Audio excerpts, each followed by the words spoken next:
नमस्कार, खबरों की खबर में आपका स्वागत है। एक बार फिर से नाथूराम गोडसे को लेकर के विवाद हो रहा है। महात्मा गांधी की हत्या किसने की, इस पे बकायदा बहस चल रहा है। और साध्वी प्रज्ञा ने ऐसा बयान दे दिया लोकसभा के अंदर कि television channel, media, Lok Sabha, Rajya Sabha, राजनीतिक दलों के बीच एक बवाल मचा हुआ है। साध्वी प्रज्ञा ने ये पहली बार इस तरह का बयान नहीं दिया है, पहले भी उन्होंने दिया था जब प्रधानमंत्री नाराज हो गए थे और उन्होंने कहा था कि वो कभी साध्वी प्रज्ञा को माफ नहीं कर सकते। लेकिन फिर साध्वी प्रज्ञा तो साध्वी प्रज्ञा है, उन्होंने फिर से ये बयान लोकसभा के अंदर में दे दिया और जिसको लेकर के कांग्रेस पार्टी आग बबूला हो गई, बवाल मच गया। विरोधी सब छाती पीट पीट के कह रहे हैं कि माफी मांगो। बीजेपी भी बैकफुट पे आ गई। बीजेपी ने धड़ाधड़ 2-3 जो फैसला सुना दिया, डिफेंस कमेटी से साध्वी प्रज्ञा को बाहर किया और तो और जो पार्लियामेंट्री मीटिंग होती है एमपीज की, बीजेपी की, उससे उनको बाहर कर दिया। फिर आज उनसे माफी मंगवाई गई। पहली बार जब माफी उन्होंने मांगा तो विरोधियों ने कहा कि ये माफी नहीं है, ये तो दलील देने पहुंच गई। दूसरी बार फिर उन्हें मौका दिया गया, तब उन्होंने एक अनकंडीशनल एपोलॉजी ली और शायद ये मसला शांत हो जाए। लेकिन सवाल उठता है कि महात्मा गांधी को किसने मारा और ये कौन लोग हैं कि जो लोग छाती पीट पीट के बवाल मचाए हुए हैं। मैं आपको बता दूं, लोकसभा के अंदर ऐसी कोई पार्टी नहीं है जिसने गांधी जी की हत्या नहीं की। चाहे वो कांग्रेस पार्टी हो, चाहे वो वामपंथी हो, चाहे वो समाजवादी के अलग अलग कलर के जो समाजवादी हैं वो हो, या भारतीय जनता पार्टी हो, सारी पार्टियां, सारे राजनीतिक दल गांधी के हत्या के गुनाहगार हैं।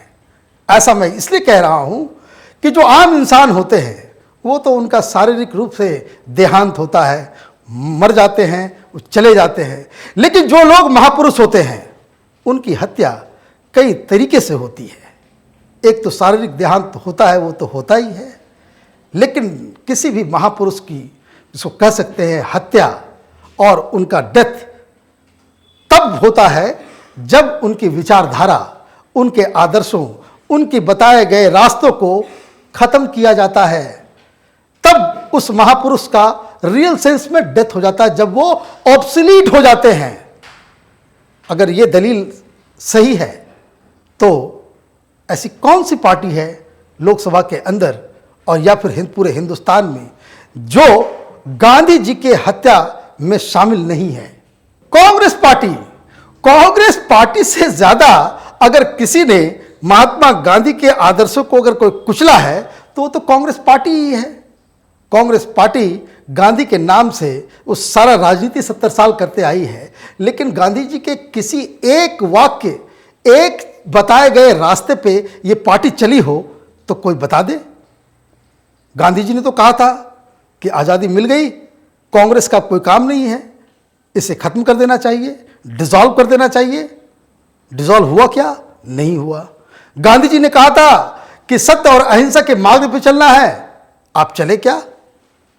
सत्य और अहिंसा तो एक ऐसा, इसको कह सकते हैं, वो मंत्र है जिस पे कांग्रेस पार्टी ही क्या, कोई भी पॉलिटिकल पार्टी नहीं चलती।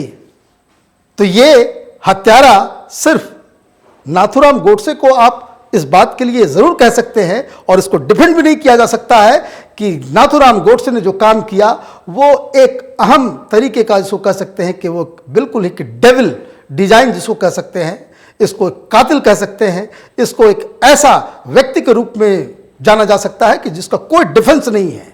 महात्मा गांधी कोई आम इंसान नहीं थे। महात्मा गांधी 20वीं शताब्दी के सबसे बड़े लीडर थे।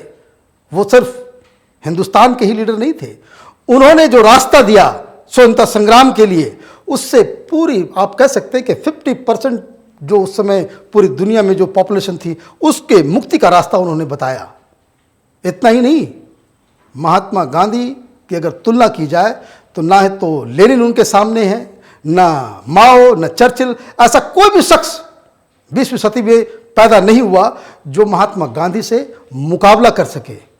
लेकिन जो लोग आज छाती पीट रहे हैं महात्मा गांधी के नाम पे, चाहे वो कोई भी पार्टी हो, सारी की सारी पार्टियां, उनको इंट्रोस्पेक्शन करना चाहिए, खुद के अंदर झांकना चाहिए कि जो पार्टी घोटाला करे, जो पार्टी बड़े बड़े स्कैम करे, जो पार्टी हर 5वें सेंटेंस के बाद झूठ बोले, वो महात्मा गांधी के लेगेसी के बारे में बात कर सकती है क्या? बिल्कुल नहीं कर सकती। तो कांग्रेस पार्टी का यही हाल है। कांग्रेस पार्टी ने न सिर्फ महात्मा गांधी के आदर्शों को खत्म किया, बिल्कुल जो महात्मा गांधी ने कहा उसके ठीक उल्टा इन्होंने काम किया है। आप देखिए आज जो देश के अंदर में जो हालत है, चाहे वो प्राइवेटाइजेशन को लेकर के जो प्रॉब्लम्स आए हैं वो, या फिर जो मार्केट को लेकर के जो प्रॉब्लम्स आ रहे हैं, फ्री इकॉनमी का लेकर के जो मसला आ रहा है, ये गांधी का बताया हुआ रास्ता है। तब इन्होंने क्यों नहीं कहा, जब मनमोहन सिंह कांग्रेस की सरकार में वित्त मंत्री थे, जब उन्होंने वो पॉलिसीज लगाई, तब कोई क्यों नहीं कहा कि महात्मा गांधी का ये रास्ता नहीं है, ये महात्मा गांधी की हत्या है? तो हो क्या रहा है दरअसल कि पूरी की पूरी राजनीति हो रही है। और अजूबा बात तो ये भी कि आजकल वामपंथी भी कह रहे हैं, गांधी जी जब जिंदा थे तो यही वामपंथी महात्मा गांधी को कैंप्राडोर, मतलब ये कि इन्हें अमीरों का दलाल कहती थी, बाकायदा लेख छापा करते थे, क्या क्या गालियां नहीं देते थे। और आज यही लोग, ये जो टर्म कोर्ट्स जो है, ये रंगा सियार, ये सब गांधी के नाम को लेकर के छाती पीट रहे हैं। मैं आपको एक बात और बता दूं, कोई भी पॉलिटिकल पार्टी है बीजेपी को छोड़ करके ऐसे नहीं है जिनके दस्तावेजों में ये कहते हैं कि वो गांधीयन सोशलिज्म पे बिलीव करते हैं। बिल्कुल नहीं, कोई नहीं। कांग्रेस पार्टी के भी की जो आइडियोलॉजी है उसमें भी गांधीयन सोशलिज्म का जिक्र नहीं है। वामपंथी को तो आप छोड़ ही दीजिए। तो सवाल ये उठता है कि क्या ये जो पूरा जो गांधी के नाम को लेकर के जो तमाशा इस देश के अंदर में हर बार कोई ना कोई घटना के ऊपर बात ये चली जाती है, तो उस पर कौन जिम्मेदार है उसके लिए? मैं 4-5 साल पहले हुई एक घटना के बारे में मैं आपको बताता हूं। लंदन में नीलामी हो रही थी, किस चीज की? तो महात्मा गांधी की जब मौत हुई थी, जब नाथूराम गोडसे ने जब गोली मारी, तो उनका जो खून गिरा था, तो उससे सनी हुई जो वहाँ पे मिट्टी और वहाँ पे जो घास था, उसकी नीलामी हो रही थी। गांधी जी का चश्मा था, गांधी जी का वो चरखा था, बहुत सारी चीज़ें, 25-26 इस तरह के आइटम्स थे जो गांधी जी से जुड़े हुए थे, और उसकी नीलामी हो रही थी।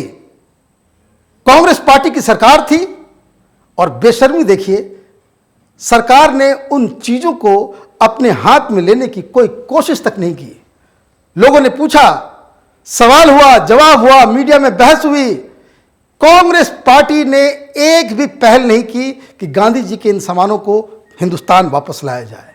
हालांकि वो हिंदुस्तान में ही है, एक इंडस्ट्रियलिस्ट जिनका नाम कमल मुरारका है, उन्होंने इन सारी चीज़ों को खरीद करके अपने पास रखा। लेकिन मैं इस कहानी को इसलिए मैं बता रहा हूं कि आपको गांधी जी की लेगेसी तो चाहिए, गांधी जी का नाम तो चाहिए, लेकिन गांधी जी के प्रति आपका कमिटमेंट बिल्कुल 0 सन्नाटा। तो ये जो ये अधीर रंजन चौधरी, नए नए खिलाड़ी जो लोकसभा में लीडर ऑफ अपोजिशन बन करके आए हैं, ये जिस तरह से भाषण दे रहे थे, सत्य और अहिंसा उनसे कम से कम कोसों दूर है। अब सवाल ये उठता है कि साध्वी प्रज्ञा ने जो कहा वो सही है या गलत है। साध्वी प्रज्ञा ने जो बातें कही नाथूराम गोडसे को लेकर के, वो गलत है। गलत इसलिए है कि हिंदुस्तान अभी उस लिहाज से इतना स्वतंत्र नहीं हुआ है कि आप हिंदुस्तान में फ्रीडम ऑफ स्पीच के नाम पे कुछ भी बोल दें। हालांकि मैं आपको बता दूं, इसका एक दूसरा पैरेलल भी है। जो लोग अफजल गुरु, बहुत सारे टेररिस्ट, मेमन, बाकायदा जो हत्यारे हैं, लोगों को की जो हत्या करते हैं, जो टेररिस्ट हैं, उनके लिए जो लोग आवाज़ उठाते हैं, वो उनका जब क्रिटिसिज्म होता है तो लोग कहते हैं ये फ्रीडम ऑफ एक्सप्रेशन है। सेपरेटिस्टों के लिए कोई जो लोग दिल्ली में बैठ के ये अर्बन नक्सल, ये लेफ्ट लिबरल कमाल, ये जब आवाज़ उठाते हैं, जब उनकी भाषा बोलते हैं और कोई क्रिटिसिज्म करता है, तो वो कहते हैं कि फ्रीडम ऑफ एक्सप्रेशन है।